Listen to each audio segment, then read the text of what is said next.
Hello you, it's me. Today we're going to talk about The Bands of Mourning by Brandon Sanderson, which is book 3 in the second era of Mistborn. Won't say trilogy because there's a new one, book 4, coming out next year. This will obviously have spoilers for Mistborn Era 1, it will have spoilers for the 2 books before this, but I'll try and keep spoilers for what happens in this book till later. I'll mark it all on the time bar, feel free to click around and leave whenever.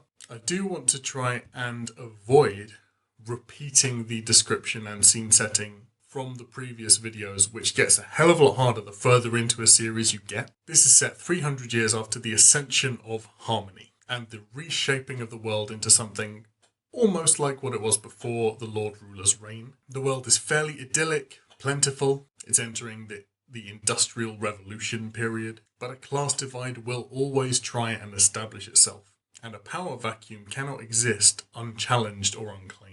Wax Ladrian, our hero, is contacted by Kandra historians and researchers who think they've located the Bands of Mourning, a pair of armband metal mines that will grant the wearer the powers of the Lord Ruler. He and his companions travel to a city in the south called New Saran to uncover more clues about the bands, the motives of his uncle Edwan, and the mysterious organisation he's part of called the Set. So there is a lot this book does right, a lot of ways that this book advances the series, which up until now was maybe feeling a little bit slow, a little bit stale for me. This is the one where the world starts to feel bigger, where we start to get hints at the interconnectedness of the Cosmere as a whole, references to things that don't necessarily happen in the Mistborn series, but that we have read as part of the wider Sanderson universe. There are new aspects of the magic we are now familiar with being introduced in this one, which open up so many new and different ways to use it. It might as well be a whole new magic system being introduced. The geography of this world itself opens up when we start to see the events happening beyond the borders of the actually very small map we're presented with at the beginning of book 1, and in which we spend 90% of our time. I think the reason people really love this series is that there are characters who are immediately likable, visually interesting, memorable because of their interactions, and funny. I said last time that I thought the humour and character voices were becoming more confident and more consistent, but I've got some thought about the way that characters are being built and developed.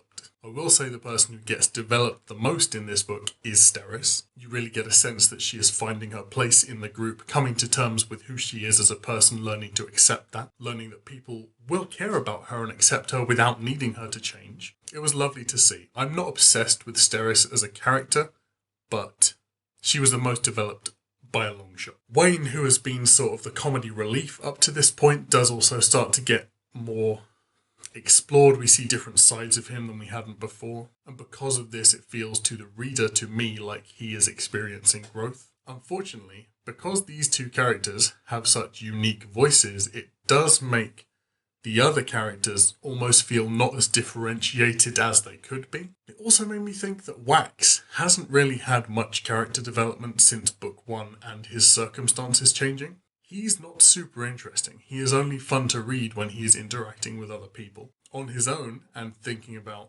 just by himself, I think he's actually a bit boring. In terms of Steris having been engaged to Wax, and then at the end of the last book, Wax having found out that the person he was in love with was alive and now is re-dead, the person he moved on from, and then having to change the whole way he was thinking and watch them die again.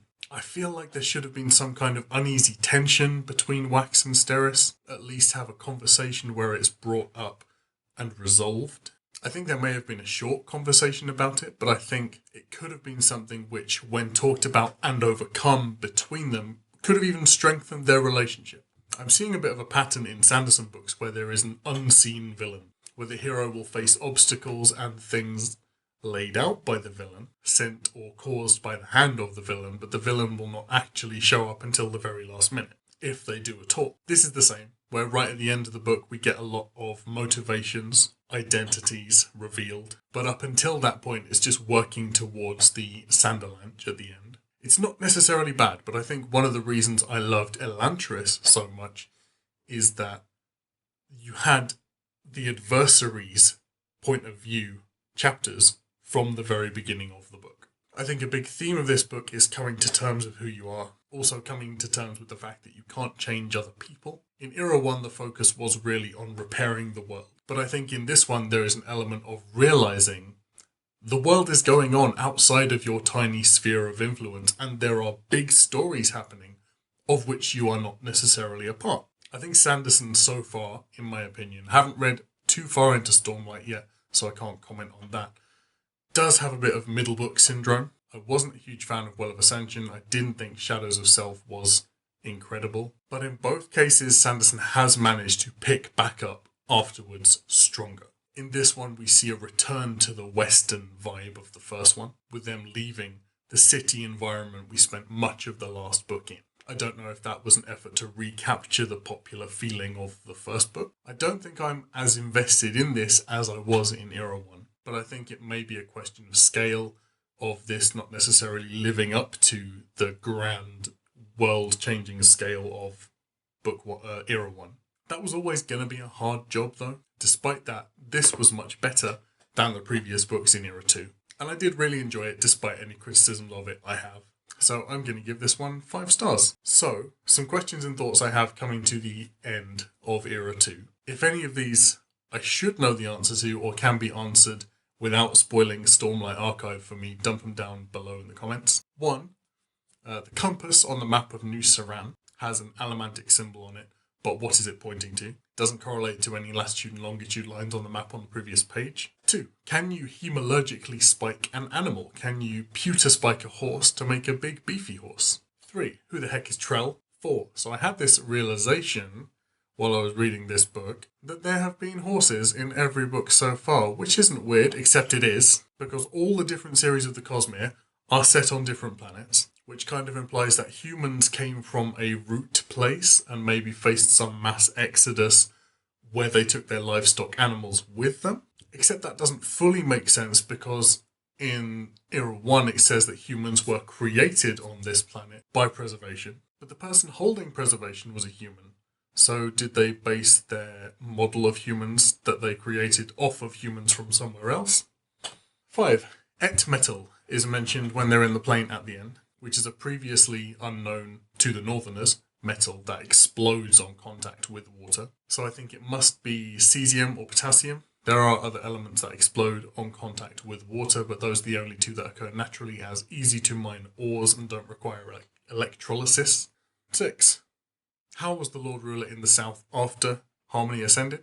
I feel like that's going to be Spook, maybe, or somebody being mistaken for the Lord Ruler. 7. The red-eyed creature in the cell at the end. Firstly, he said to that guy, you will be allowed to serve in another realm. And I wonder if this is talking about some of the Red Eye's religious beliefs or whether they are actually talking about cognitive, which we see in Secret History. I do feel like these Red Eye guys may be possessing human bodies rather than being a new species revealed in the physical realm.